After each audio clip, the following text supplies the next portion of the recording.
Big boss ವಿವಾದಕ್ಕೆ ಸ್ಫೋಟಕ twist ಕೊಟ್ಟಿದ್ದಾರೆ ಛಲವಾದಿ ನಾರಾಯಣಸ್ವಾಮಿ ಅವರು. ರಾಜಣ್ಣ, ನಾಗೇಂದ್ರ ಬಳಿಕ ಸುದೀಪ್ ಅವರನ್ನ ಟಾರ್ಗೆಟ್ ಮಾಡಿದ್ದಾರೆ. ಪರಿಷತ್ ವಿಪಕ್ಷ ನಾಯಕ ಛಲವಾದಿ ಅವರ ಸ್ಫೋಟಕ ಹೇಳಿಕೆ ಇದು. ನಟ ಸುದೀಪ್ ಅವರನ್ನ ಡಿಕೆ ಶಿವಕುಮಾರ್ ಟಾರ್ಗೆಟ್ ಮಾಡಿದ್ದಾರೆ. ಇದೊಂದು ಜನಾಂಗೀಯ ಟಾರ್ಗೆಟ್ ರೀತಿ ಕಾಣಿಸ್ತಾ ಇದೆ. ಜಾಲಿವುಡ್ ಸ್ಟುಡಿಯೋಸ್ ಜಾಗ ಏನಾದ್ರೂ ಕೈಗಾರಿಕಾ ಪ್ರದೇಶನ? ಬಿಗ್ ಬಾಸ್ ಮನೆಯಲ್ಲಿ ಹೊಗೆ ಏನಾದ್ರೂ ಬಂದಿತ್ತಾ? ಮಾಲಿನ್ಯಕಾರಕ ಕೈಗಾರಿಕೆಯನ್ನ ಬಿಟ್ಟು ಬಿಗ್ ಬಾಸ್ಗೆ ಬೀಗ ಯಾಕೆ? ಸರ್ಕಾರದ ನಟ್ಟು ಬೋಲ್ಟ್ ಟೈಟ್ ಮಾಡುವ ಕಾಲ ಬಂದಿದೆ ಅಂತ ಪರಿಷತ್ನ ವಿಪಕ್ಷ ನಾಯಕ ಛಲವಾದಿ ನಾರಾಯಣಸ್ವಾಮಿ ಅವರು ಸ್ಫೋಟಕ ಹೇಳಿಕೆಯನ್ನ ಕೊಟ್ಟಿದ್ದಾರೆ. ಒಬ್ಬೊಬ್ಬರನ್ನೇ ಟಾರ್ಗೆಟ್ ಮಾಡುವಂತ ಕೆಲಸ ಡಿಕೆ ಶಿವಕುಮಾರ್ ಅವರಿಂದ ಆಗ್ತಾ ಇದೆ ಅಂತ ನಾರಾಯಣಸ್ವಾಮಿ ಅವರು ಹೇಳಿದ್ದಾರೆ. ಈಗ ನಟ ಸುದೀಪ್ ಅವ್ರನ್ನ ಟಾರ್ಗೆಟ್ ಮಾಡಿದ್ದಾರೆ. ರಾಜಣ್ಣ, ನಾಗೇಂದ್ರ ಬಳಿಕ ಸುದೀಪ್ ಅವ್ರನ್ನ ಟಾರ್ಗೆಟ್ ಮಾಡಿದ್ದಾರೆ ಅಂತ ಛಲವಾದಿ ನಾರಾಯಣಸ್ವಾಮಿ ಹೇಳಿರೋದು.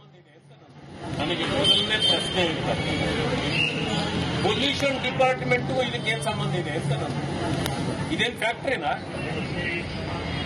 ಇಲ್ಲೇನೋ ಬಹಳ ಅನಾರೋಗ್ಯಕರವಾದ ಹೊಗೆ ಸೂಚುವಂತ ಕೆಲಸ ನಡೀತಾ ಇದೆಯಾ? ಅಂತ ಫ್ಯಾಕ್ಟ್ರಿಗಳು ಬೇಕಾದಷ್ಟು ಇವೆಯಲ್ಲ, ಅವುಗಳನ್ನು ಮೊದಲು ಮುಚ್ಚಲಿಕ್ಕಾಗಲಿಲ್ಲ ಇವರಿಗೆ. ಅಲ್ಲಿ ಮಾತ್ರ ಅಡ್ಜಸ್ಟ್ಮೆಂಟ್ ಏನಿದೆ? ಇದು ಒಂದು ಮನೆಯಲ್ಲಿ ನಡೆಯತಕ್ಕಂಥ ಚಟುವಟಿಕೆ ಅಂತಂದ್ರೆ ಮನೆ ಮನೆಗೂ ನಾವು ಇನ್ನು ಮೇಲೆ ಏನು ಪೊಲ್ಯೂಷನ್ ಕಂಟ್ರೋಲ್ ಬೋರ್ಡ್ ಸರ್ಟಿಫಿಕೇಟ್ ತಗೋಬೇಕಾ? ಮನೆಯವರು ತಗೋಬೇಕಾ? ಅಂದ್ರೆ ಸರ್ಕಾರದ ಕ್ರಮ ನೇರವಾಗಿ ಜನರಿಗೆ ಗೊತ್ತಾಗ್ತದೆ. ಇದು ಸುದೀಪ್ ಅವರನ್ನ ಟಾರ್ಗೆಟ್ ಮಾಡಿರೋದು. ರಾಜಣ್ಣ ಅವರನ್ನ ಟಾರ್ಗೆಟ್ ಮಾಡಿ ಆಯ್ತು, ನಾಗೇಂದ್ರ ಅವ್ರನ್ನ ಟಾರ್ಗೆಟ್ ಮಾಡಿ ಆಯ್ತು. ಈಗ ನೀವು ಸುದೀಪ್ ಅವ್ರನ್ನ ಟಾರ್ಗೆಟ್ ಮಾಡಿದ್ದೀರಿ ಅಂದ್ರೆ ಯಾರನ್ನ ಮಾಡಿದ್ದಾರೆ ಅಂತ ತಿಳ್ಕೊಳ್ಳಿ. ಇದು ಜನಾಂಗೀಯ ಟಾರ್ಗೆಟ್ ಕೂಡ ಆಗ್ತದೆ. ಎಚ್ಚರದಿಂದ ಇರ್ತಕ್ಕಂಥದ್ದು ಒಳ್ಳೆಯದು. ಜನ ಇಂಥದ್ದನ್ನು ಸಹಿಸಿಕೊಳ್ಳೋದಿಲ್ಲ. ನೆಟ್ಟು ಬೋರ್ಡ್ ಯಾರಿಗೆ ನೀವು ಟೈಟ್ ಮಾಡ್ಲಿಕ್ಕೆ ಹೊರಟಿದ್ದು?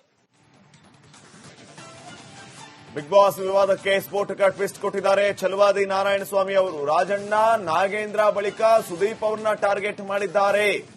ಪರಿಷತ್ ವಿಪಕ್ಷ ನಾಯಕ ಛಲವಾದಿ ಅವರ ಸ್ಫೋಟಕ ಹೇಳಿಕೆ ಇದು. ನಟ ಸುದೀಪ್ ಅವರನ್ನ ಡಿಕೆ ಶಿವಕುಮಾರ್ ಟಾರ್ಗೆಟ್ ಮಾಡಿದ್ದಾರೆ. ಇದೊಂದು ಜನಾಂಗೀಯ ಟಾರ್ಗೆಟ್ ರೀತಿ ಕಾಣಿಸ್ತಾ ಇದೆ. ಜಾಲಿವುಡ್ ಸ್ಟುಡಿಯೋಸ್ ಜಾಗ ಏನಾದ್ರೂ ಕೈಗಾರಿಕಾ ಪ್ರದೇಶನ? ಬಿಗ್ ಬಾಸ್ ಮನೆಯಲ್ಲಿ ಹೊಗೆ ಏನಾದ್ರೂ ಬಂದಿತ್ತಾ? ಮಾಲಿನ್ಯಕಾರಕ ಕೈಗಾರಿಕೆಯನ್ನ ಬಿಟ್ಟು ಬಿಗ್ ಬಾಸ್ಗೆ ಬೀಗ ಯಾಕೆ? ಸರ್ಕಾರದ ನಟ್ಟು ಬೋಲ್ಟ್ ಟೈಟ್ ಮಾಡುವ ಕಾಲ ಬಂದಿದೆ ಅಂತ ಪರಿಷತ್ನ ವಿಪಕ್ಷ ನಾಯಕ ಛಲವಾದಿ ನಾರಾಯಣಸ್ವಾಮಿ ಅವರು ಸ್ಫೋಟಕ ಹೇಳಿಕೆಯನ್ನ ಕೊಟ್ಟಿದ್ದಾರೆ. ಒಬ್ಬೊಬ್ಬರನ್ನೇ ಟಾರ್ಗೆಟ್ ಮಾಡುವಂತ ಕೆಲಸ ಡಿಕೆ ಶಿವಕುಮಾರ್ ಅವರಿಂದ ಆಗ್ತಾ ಇದೆ ಅಂತ ನಾರಾಯಣಸ್ವಾಮಿ ಅವರು ಹೇಳಿದ್ದಾರೆ.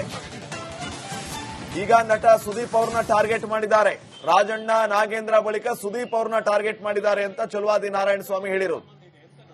ನನಗೆ ಮೊದಲನೇ ಪ್ರಶ್ನೆ ಇರ್ತದೆ, ಪೊಲ್ಯೂಷನ್ ಡಿಪಾರ್ಟ್ಮೆಂಟ್ ಇದಕ್ಕೇನು ಸಂಬಂಧ ಇದೆ ಅಂತ. ನಾನು ಇದೇನು ಫ್ಯಾಕ್ಟ್ರಿನಾ?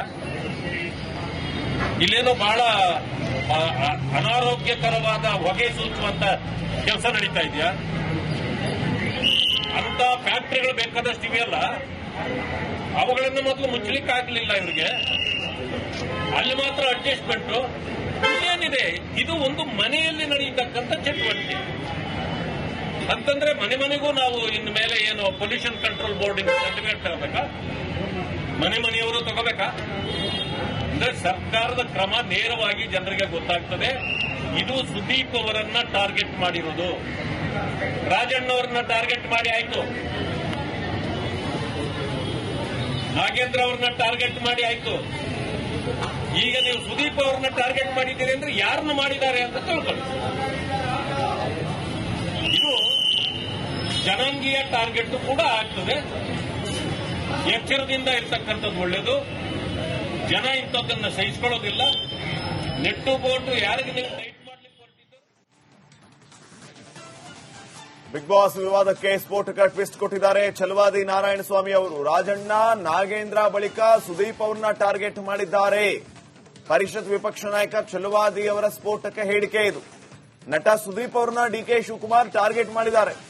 ಇದೊಂದು ಜನಾಂಗೀಯ ಟಾರ್ಗೆಟ್ ರೀತಿ ಕಾಣಿಸ್ತಾ ಇದೆ. ಜಾಲಿವುಡ್ ಸ್ಟುಡಿಯೋಸ್ ಜಾಗ ಏನಾದ್ರೂ ಕೈಗಾರಿಕಾ ಪ್ರದೇಶನ? ಬಿಗ್ ಬಾಸ್ ಮನೆಯಲ್ಲಿ ಹೊಗೆ ಏನಾದ್ರೂ ಬಂದಿತ್ತಾ? ಮಾಲಿನ್ಯಕಾರಕ ಕೈಗಾರಿಕೆಯನ್ನ ಬಿಟ್ಟು ಬಿಗ್ ಬಾಸ್ಗೆ ಬೀಗ ಯಾಕೆ? ಸರ್ಕಾರದ ನಟ್ಟು ಬೋಲ್ಟ್ ಟೈಟ್ ಮಾಡುವ ಕಾಲ ಬಂದಿದೆ ಅಂತ ಪರಿಷತ್ನ ವಿಪಕ್ಷ ನಾಯಕ ಛಲವಾದಿ ನಾರಾಯಣ ಸ್ವಾಮಿ ಅವರು ಸ್ಫೋಟಕ ಹೇಳಿಕೆಯನ್ನ ಕೊಟ್ಟಿದ್ದಾರೆ. ಒಬ್ಬೊಬ್ಬರನ್ನೇ ಟಾರ್ಗೆಟ್ ಮಾಡುವಂತ ಕೆಲಸ ಡಿಕೆ ಶಿವಕುಮಾರ್ ಅವರಿಂದ ಆಗ್ತಾ ಇದೆ ಅಂತ ನಾರಾಯಣ ಸ್ವಾಮಿ ಅವರು ಹೇಳಿದ್ದಾರೆ. ಈಗ ನಟ ಸುದೀಪ್ ಅವ್ರನ್ನ ಟಾರ್ಗೆಟ್ ಮಾಡಿದ್ದಾರೆ. ರಾಜಣ್ಣ ನಾಗೇಂದ್ರ ಬಳಿಕ ಸುದೀಪ್ ಅವ್ರನ್ನ ಟಾರ್ಗೆಟ್ ಮಾಡಿದ್ದಾರೆ ಅಂತ ಛಲವಾದಿ ನಾರಾಯಣ ಸ್ವಾಮಿ ಹೇಳಿರೋದು. ನನಗೆ ಮೊದಲನೇ ಪ್ರಶ್ನೆ ಇರ್ತದೆ, ಪೊಲ್ಯೂಷನ್ ಡಿಪಾರ್ಟ್ಮೆಂಟ್ ಇದಕ್ಕೇನು ಸಂಬಂಧ ಇದೆ ಅಂತ ನಾನು, ಇದೇನು ಫ್ಯಾಕ್ಟ್ರಿನಾ? ಇಲ್ಲೇನೋ ಬಹಳ ಅನಾರೋಗ್ಯಕರವಾದ ಹೊಗೆ ಸೂಚುವಂತ ಕೆಲಸ ನಡೀತಾ ಇದೆಯಾ?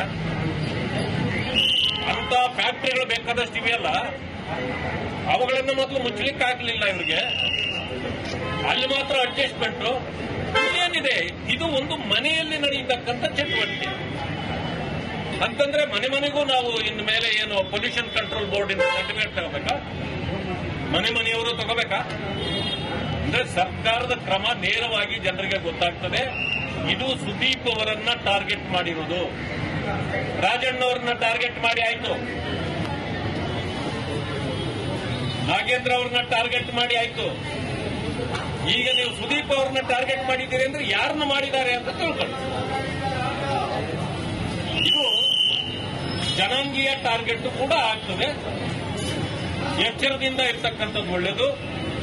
ಜನ ಇಂಥದ್ದನ್ನ ಸಹಿಸಿಕೊಳ್ಳೋದಿಲ್ಲ. ನೆಟ್ಟು ಬೋಟ್ ಯಾರಿಗೆ ನೀವು ಟೈಟ್ ಮಾಡ್ಲಿಕ್ಕೆ ಹೊರಟಿದ್ದು?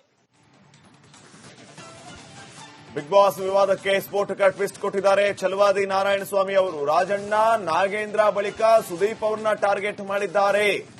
ಪರಿಷತ್ ವಿಪಕ್ಷ ನಾಯಕ ಛಲವಾದಿ ಅವರ ಸ್ಫೋಟಕ ಹೇಳಿಕೆ ಇದು. ನಟ ಸುದೀಪ್ ಅವ್ರನ್ನ ಡಿಕೆ ಶಿವಕುಮಾರ್ ಟಾರ್ಗೆಟ್ ಮಾಡಿದ್ದಾರೆ. ಇದೊಂದು ಜನಾಂಗೀಯ ಟಾರ್ಗೆಟ್ ರೀತಿ ಕಾಣಿಸ್ತಾ ಇದೆ. ಜಾಲಿವುಡ್ ಸ್ಟುಡಿಯೋಸ್ ಜಾಗ ಏನಾದ್ರೂ ಕೈಗಾರಿಕಾ ಪ್ರದೇಶನ? ಬಿಗ್ ಬಾಸ್ ಮನೆಯಲ್ಲಿ ಹೊಗೆ ಏನಾದ್ರೂ ಬಂದಿತ್ತಾ? ಮಾಲಿನ್ಯಕಾರಕ ಕೈಗಾರಿಕೆಯನ್ನ ಬಿಟ್ಟು ಬಿಗ್ ಬಾಸ್ಗೆ ಬೀಗ ಯಾಕೆ? ಸರ್ಕಾರದ ನಟ್ಟು ಬೋಲ್ಟ್ ಟೈಟ್ ಮಾಡುವ ಕಾಲ ಬಂದಿದೆ ಅಂತ ಪರಿಷತ್ನ ವಿಪಕ್ಷ ನಾಯಕ ಛಲವಾದಿ ನಾರಾಯಣ ಸ್ವಾಮಿ ಅವರು ಸ್ಫೋಟಕ ಹೇಳಿಕೆಯನ್ನ ಕೊಟ್ಟಿದ್ದಾರೆ. ಒಬ್ಬೊಬ್ಬರನ್ನೇ ಟಾರ್ಗೆಟ್ ಮಾಡುವಂತ ಕೆಲಸ ಡಿಕೆ ಶಿವಕುಮಾರ್ ಅವರಿಂದ ಆಗ್ತಾ ಇದೆ ಅಂತ ನಾರಾಯಣ ಸ್ವಾಮಿ ಅವರು ಹೇಳಿದ್ದಾರೆ. ಈಗ ನಟ ಸುದೀಪ್ ಅವ್ರನ್ನ ಟಾರ್ಗೆಟ್ ಮಾಡಿದ್ದಾರೆ. ರಾಜಣ್ಣ ನಾಗೇಂದ್ರ ಬಳಿಕ ಸುದೀಪ್ ಅವ್ರನ್ನ ಟಾರ್ಗೆಟ್ ಮಾಡಿದ್ದಾರೆ ಅಂತ ಛಲವಾದಿ ನಾರಾಯಣ ಸ್ವಾಮಿ ಹೇಳಿರೋದು. ನನಗೆ ಮೊದಲನೇ ಪ್ರಶ್ನೆ ಇರ್ತದೆ, ಪೊಲ್ಯೂಷನ್ ಡಿಪಾರ್ಟ್ಮೆಂಟ್ ಇದಕ್ಕೇನು ಸಂಬಂಧ ಇದೆ ಅಂತ ನಾನು, ಇದೇನು ಫ್ಯಾಕ್ಟ್ರಿನಾ? ಇಲ್ಲೇನೋ ಬಹಳ ಅನಾರೋಗ್ಯಕರವಾದ ಹೊಗೆ ಸೂಚುವಂತ ಕೆಲಸ ನಡೀತಾ ಇದೆಯಾ? ಅಂತ ಫ್ಯಾಕ್ಟ್ರಿಗಳು ಬೇಕಾದಷ್ಟು ಇವೆಯಲ್ಲ, ಅವುಗಳನ್ನು ಮೊದಲು ಮುಚ್ಚಲಿಕ್ಕೆ ಆಗಲಿಲ್ಲ ಇವರಿಗೆ. ಅಲ್ಲಿ ಮಾತ್ರ ಅಡ್ಜಸ್ಟ್ಮೆಂಟ್ ಏನಿದೆ? ಇದು ಒಂದು ಮನೆಯಲ್ಲಿ ನಡೆಯತಕ್ಕಂಥ ಚಟುವಟಿಕೆ ಅಂತಂದ್ರೆ ಮನೆಗೂ ನಾವು ಇನ್ನು ಮೇಲೆ ಏನು ಪೊಲ್ಯೂಷನ್ ಕಂಟ್ರೋಲ್ ಬೋರ್ಡ್ ಇಂದ ಸರ್ಟಿಫಿಕೇಟ್ ತಗೋಬೇಕಾ? ಮನೆಯವರು ತಗೋಬೇಕಾ? ಅಂದ್ರೆ ಸರ್ಕಾರದ ಕ್ರಮ ನೇರವಾಗಿ ಜನರಿಗೆ ಗೊತ್ತಾಗ್ತದೆ. ಇದು ಸುದೀಪ್ ಅವರನ್ನ ಟಾರ್ಗೆಟ್ ಮಾಡಿರೋದು.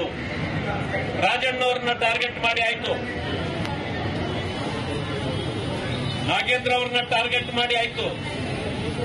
ಈಗ ನೀವು ಸುದೀಪ್ ಅವ್ರನ್ನ ಟಾರ್ಗೆಟ್ ಮಾಡಿದ್ದೀರಿ ಅಂದ್ರೆ ಯಾರನ್ನ ಮಾಡಿದ್ದಾರೆ ಅಂತ ತಿಳ್ಕೊಳ್ಳಿ. ಇದು ಜನಾಂಗೀಯ ಟಾರ್ಗೆಟ್ ಕೂಡ ಆಗ್ತದೆ. ಎಚ್ಚರದಿಂದ ಇರ್ತಕ್ಕಂಥದ್ದು ಒಳ್ಳೆಯದು. ಜನ ಇಂಥದ್ದನ್ನ ಸಹಿಸಿಕೊಳ್ಳೋದಿಲ್ಲ. ನೆಟ್ಟು ಬೋಟ್ ಯಾರಿಗೆ ನೀವು